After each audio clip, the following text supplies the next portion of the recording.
안녕하세요. 가치현입니다. 10월 21일 화요일 국내 시장이 마감되었습니다.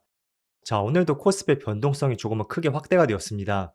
오전 10시까지는 시장 흐름이 굉장히 좋았다면 그 이후부터는 지수가 조금 빠지면서 전날보다 0.2% 상승하면서 마무리되었습니다.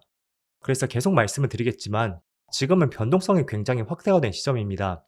때문에 오전장과 오후장 그리고 어제와 오늘 급격하게 시장의 흐름이 바뀔 수가 있으니까 이런 부분은 늘 생각을 해두셔야 됩니다. 그리고 코스닥도 마찬가지로 오후장에 변동성이 있었고요. 오늘은 마이너스 0.3%의 파란불로 마무리되었습니다.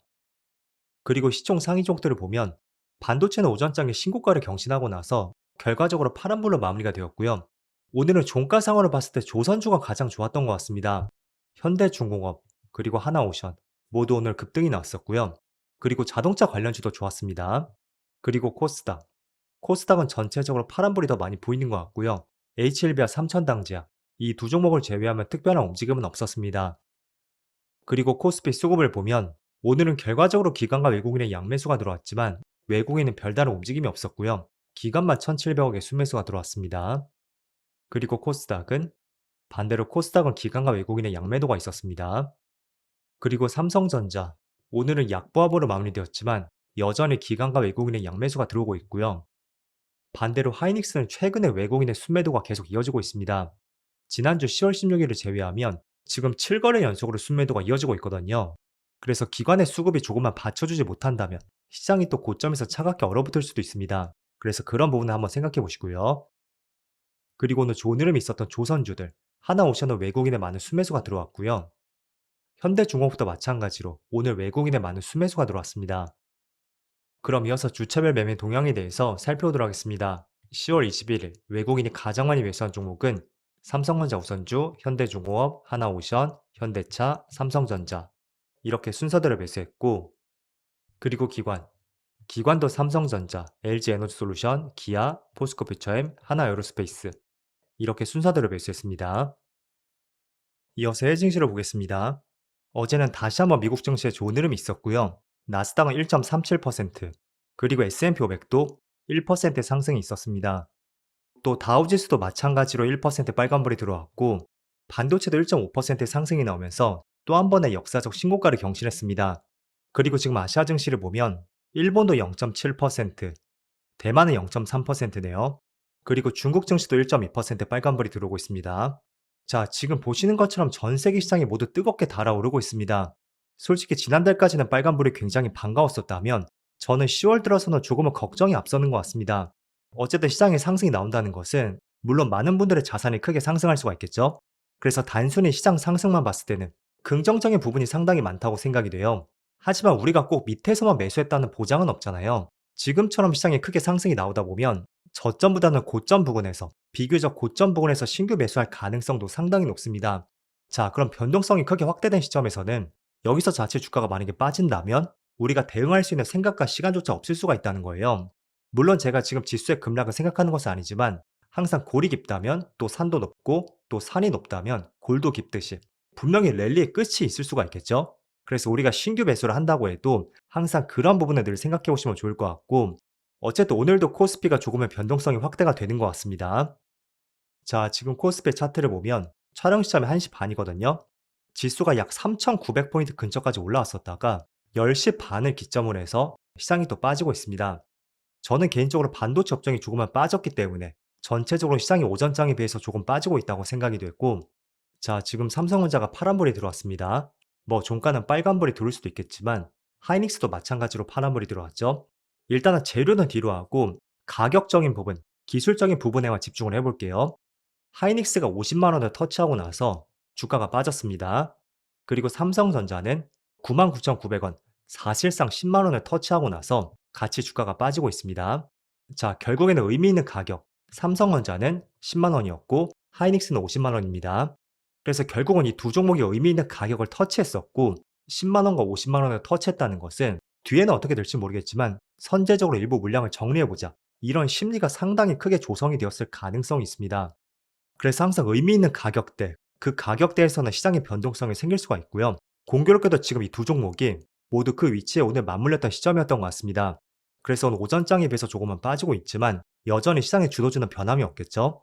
하지만 지금 자고 일어나면 코스피 지수의 상승이 크게 나오는 시점이니까 우리가 변동성 확대에 대해서는 지금부터는 늘 경계를 하셔야 됩니다.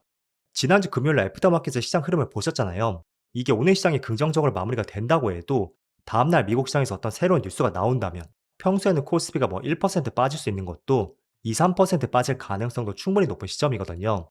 자, 그래서 그런 부분도 염두해 두시고요.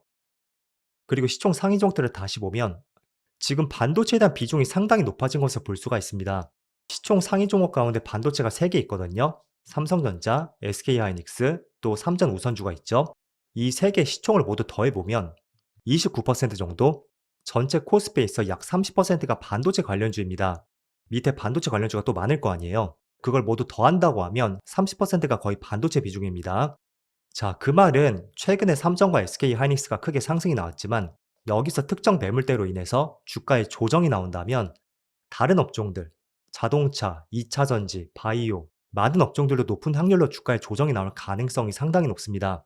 그래서 내가 가진 종목은 반도체가 아니었고 상승했던 폭이 그렇게 높지도 않은데 반도체 조정으로 인해서 주가에 조정이 같이 나올 수가 있다는 거죠. 그래서 지금 반도체 업종들의 시장 흐름이 너무나 좋지만 저는 역설적으로 이런 부분을 조심하자는 취지로 말씀드리겠습니다. 자, 그럼에도 불구하고 반도체에 대한 비전은 좋은 것 같습니다. 어쨌든 경기 사이클도 있고 AI에 대한 수요, 또 레거시 반도체에 대한 가격 인상, 이런 삼박자들이 모두 맞아 떨어지고 있고요. 그리고 시티은행에서는 하이닉스의 목표 주가를 무려 64만 원을 제시했습니다. 그리고 국내 KB증권에서는 60만 원을 제시했습니다. 때문에 이것만 보면 상승 여력은 더 있다고 볼 수가 있겠지만 항상 가파른 상승에는 긍정보다는 경계심을 갖고 시장을 조금 더 냉정하게 바라보세요. 그리고 최근에 이렇게 시장의 흐름이 좋은 배경 중에 하나는 굉장히 복합적인 요소들이 많은 것 같습니다. 일단은 첫 번째로 글로벌 시장의 흐름이 너무나 좋다는 것이고, 또 두 번째는 지금 신정부에서 증시 부양 정책이 나왔었죠. 그리고 세 번째는 AI에 대한 수요. 이게 전 세계에 크게 확산이 되었습니다. 그렇다 보니까 기업들의 영업이익이 전년 동기보다 무려 26%나 급증을 했고요. 그런 부분이 아마도 지수의 상승을 견인했던 것 같습니다. 자, 잘 생각해 보면 기업들의 영업이익이 크게 증가한 배경 중에 하나, 저는 단연코 AI가 있다고 생각이 됩니다.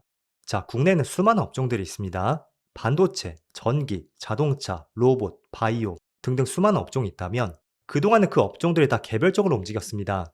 하지만 AI가 나왔다는 것은 수많은 업종들을 하나 묶어서 볼 수 있는 그런 시점에 도래를 했다는 거예요. 그 중심에는 AI가 있고 이게 다 이렇게 연결이 될 수가 있다는 거죠. 자, 몇 개 예시를 들어보겠습니다. AI가 나왔기 때문에 반도체에 대한 수요가 폭증을 했습니다. 자, 그리고 데이터 센터도 굉장히 많이 필요하게 되었죠. 그래서 전기 먹는 하마라는 이야기가 있고, 그 때문에 전기, 전력 관련주들, 이쪽에 대한 수요도 굉장히 크게 증가했습니다. 그래서 원전 관련주라든지 또는 전력 테마들, 이쪽 관련주의 실적도 굉장히 증가할 수가 있고, 자, AI가 나온다는 것은 이제는 로봇 쪽에도 연계를 지을 수가 있다는 거예요. 그래서 최근에 테슬라의 행보를 보면 휴머노이드 로봇 쪽, 이쪽에 대한 관심을 크게 갖고 있습니다. 그래서 국내 로봇 기업도 굉장히 강세를 보이고 있고요. 또 최근에 바이오주, 물론 바이오주의 흐름은 지금까지는 그렇게 폭발적으로 나오지 않고 있습니다. 하지만 우리가 바이오주와 연관을 지어볼 수도 있다는 거죠.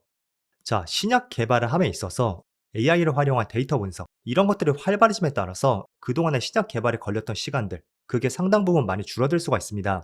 그럼 당연히 바이오 기업들도 실적이 좋아질 수밖에 없겠죠? 자, 그래서 최종적으로 기업들의 실적이 크게 증가를 했다는 것은 그 중심에는 AI가 있었고, 그동안에 여러 가지 분리되었던 산업들은 이 AI가 하나로 이어지고 있다고 볼 수가 있습니다. 그래서 전 세계 시장이 지금 자산 가치의 급등, 물론 큰 줄기는 금리 인하가 있겠지만, 거기에 조금 더 힘을 보태주는 것이 AI 산업에 대한 확장이 있다. 이렇게 생각을 해보시면 좋을 것 같습니다. 자, 그래서 최근에 테슬라도 휴머노이드 로봇에 굉장히 관심을 많이 갖고 있고 또 중국 업체에게 부품을 거의 1조 원가량 주문했다는 그런 뉴스도 있습니다. 그래서 어제 로봇 관련주도 급등이 나왔었고 또 오늘도 로봇 관련주의 좋은 흐름이 이어지고 있습니다. 결국 중심에는 AI가 있다는 거죠. 물론 이게 어디까지 계속 이어질지 모르겠습니다. 그래서 지금 여러 가지 업종들의 신규 매수 관점을 가져보신다면 또 갑작스럽게 주가에 변동이 생길 수 있다는 것을 늘 염두에 해두시면서 시장을 냉정하게 바라보자는 말씀 드리겠습니다. 자, 그래도 다음 주 말쯤에 에이펙 정상회담이 있잖아요. 그 때문에 시장의 변동성이 조금은 확대가 될 수는 있지만 최근에 나오는 기사들을 보면 변동성이 있다고 해도 긍정 쪽에 시장이 더 많은 무게를 싣고 있는 것 같습니다. 미중 정상회담에 대한 가능성이 어느 때보다 높아졌고 또 판문점에서 북한을 만날 가능성도 제기가 되고 있습니다. 아울러 내년 초에는 트럼프의 중국 방문 가능성도 제기가 되고 있습니다. 그래서 지금 증시에서 가장 큰 변동성을 꼽아본다면 바로 미중 무역 전쟁이거든요. 그래서 이 부분만 조금은 조용하게 지나간다면 시장을 크게 급락시킬 수 있는 그런 재료와 요소들은 많지 않은 것 같습니다. 물론 급등에 따른 차익 실현, 그거는 늘 염두를 해둬야 되겠지만 갑작스럽게 어떤 기사로 인해서 주가에 하락이 나오는 것, 그거는 미중 간의 관계를 제외하면 지금으로서는 그렇게 많지는 않은 것 같습니다. 하지만 에이펙 정상회담이 며칠 남지 않은 시점이니까 또 미중 간의 입씨름이 또 생길 수도 있겠죠. 그런 부분은 늘 염두를 해두시고요. 어쨌든 시장의 변동성이 확대될 수 있는 구간이지만 그래도 여전히 시장 흐름은 너무나 좋은 것 같습니다. 일단은 삼성전자와 SK하이닉스 기술적으로 라운드 피겨 가격까지 도달을 했던 만큼 여기에서는 약간의 흔들림이 있을 가능성도 있습니다. 하지만 뭐 삼전이 10만 원을 확실히 돌파한다든지 또는 하이닉스가 50만 원을 확실하게 돌파한다면 그때는 또 새로운 그림이 만들어질 가능성도 있을 거예요. 그래서 의미 있는 가격대를 돌파하는지 꼭 한번 체크해 보시고요. 하지만 가격적인 부분이 조금은 부담스럽다라고 한다면 차라리 그동안 시장에서 많은 상승이 나오지 않았던 업종들, 그런 업종들을 관심을 가져보는 것도 좋을 것 같습니다. 뭐 대표적으로 자동차 관련주, 이쪽은 관세 이슈 때문에 주가의 상승이 그렇게 나오지 않았지만 에이펙 정상회담을 앞둔 시점에서 관세 협상 타결에 대한 기대감이 있습니다. 그래서 오늘도 현대차가 5%의 상승이 나오고 있고 기아도 굉장히 좋은 흐름이 이어지고 있습니다. 그래서 역설적으로 이런 부분도 한번 생각해 보시고요. 아무튼 어디까지 시장이 더 뻗어갈지 모르겠지만 이럴 때일수록 경계심을 조금 더 갖고 시장을 조금 더 냉정하게 보자는 말씀 드리겠습니다. 그럼 오늘도 늦은 시간까지 정말 고생 많으셨고요. 저는 내일 영상에서 다시 찾아뵙도록 하겠습니다. 모두 즐거운 저녁 되세요. 감사합니다.